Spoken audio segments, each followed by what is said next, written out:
Know that you never stand alone, especially now. You are a Forrester.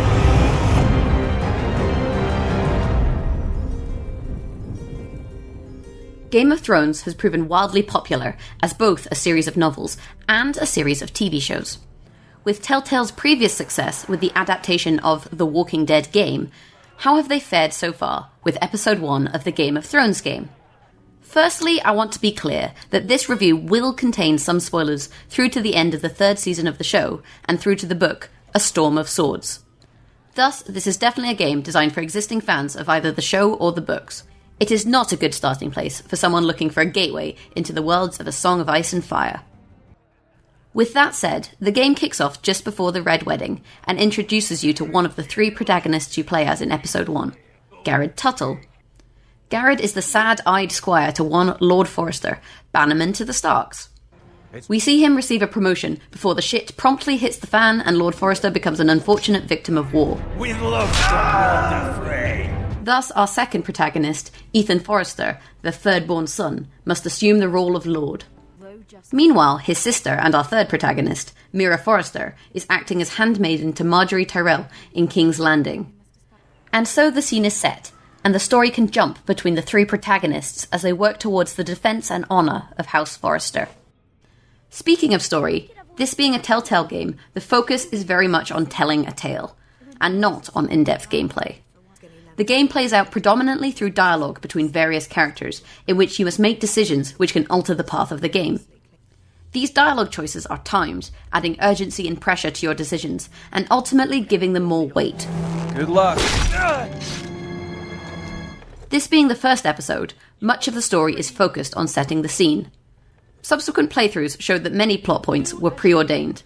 However, I am interested to discover how choices will pan out in future episodes.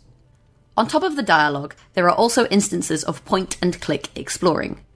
During these, you can interact with other characters and items. This proves useful in providing background for characters.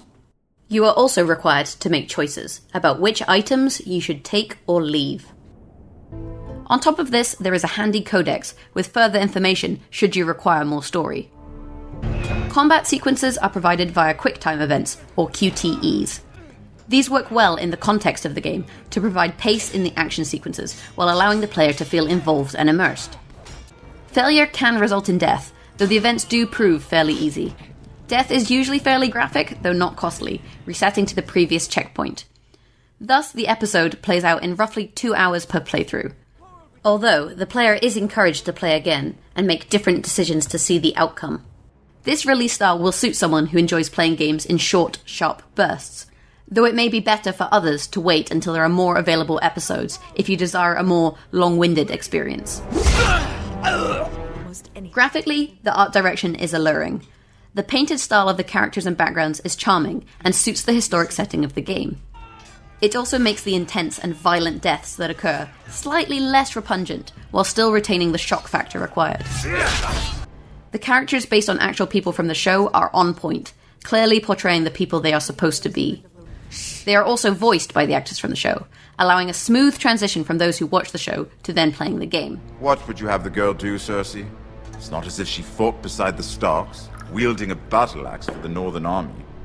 The voice actors for the new characters are also of good quality. They are able to portray emotions and personalities, even without the extended backstories that the characters of the original show come with. Lady Marjorie. The sound direction suits the setting, with references to the TV show, such as The Reigns of Castamere, playing during the sequences at the Red Wedding. Unfortunately, I did experience some graphical issues. There are instances of characters flashing in place, and I did notice that a guard's bum clipped through his armour. On top of that, during sequences when you click on interactable objects, the pathing for the character seems robotic and jerky. This is fair enough when you have a leg full of maggots, but for characters other than Garrett, it felt inhuman and jarring. These issues were mostly niggles, however, and did not overly detract from the immersion. Overall, the game fits well in the Game of Thrones universe. It has enough links to the show and the books that fans will enjoy the experience.